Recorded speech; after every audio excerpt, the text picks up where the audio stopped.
सवाल ये है कि जिस मस्जिद में कब्र हो उस मस्जिद में नमाज पढ़ना दुरुस्त है या नहीं। जवाब ये है कि अगर किसी मस्जिद में कब्र बनी हुई हो और वो कब्र क़िबले की जहत में आती हो, जहाँ पर नमाज पढ़ने वाला नमाजी सजदा करता है, तो सामने की जहत में अगर कब्र मौजूद हो तो वहाँ नमाज पढ़ना दुरुस्त नहीं है।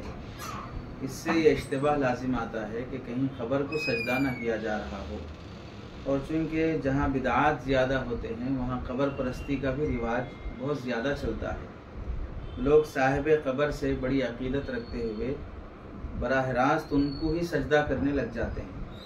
तो इस इश्तिबाह की वजह से नमाज पढ़ना मना है। और अगर क़िबले की जहत में कब्र मौजूद है लेकिन कोई दबीज़ मोटा पर्दा हाइल है जिससे सामने की कब्र दिखाई नहीं देती है और महसूस भी नहीं होता कि सामने कब्र मौजूद है, तो ऐसी सूरत में नमाज अदा करना दुरुस्त है। और तीसरी बात यह है कि कब्र पर ही खड़े होकर खुद नमाज अदा करना ये भी मना है, इसमें कब्र की बेहतरामी लाजिम आती है। और चौथी बात यह है कि ऐसी जगह मस्जिद तामीर नहीं करना चाहिए जहाँ पहले से कब्र मौजूद हो,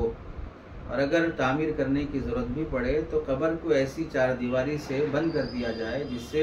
कब्र की तरफ रुख करके सजदा करने या नमाज पढ़ने का इश्तिबाह या मौका भी ना आए। मौजूदा हिंदुस्तानी मसाजिद में जहाँ पर भी कब्रें हैं और वहाँ मस्जिदें भी बनी हुई हैं, आम तौर से होता यह है कि वहाँ पहले कब्र रहती है, मस्जिद नहीं रहती है। बाद में छोटी सी मस्जिद बना ली जाती है, होते होते उस मस्जिद की तौसी की ज़रूरत पड़ती है, तो तौसी करते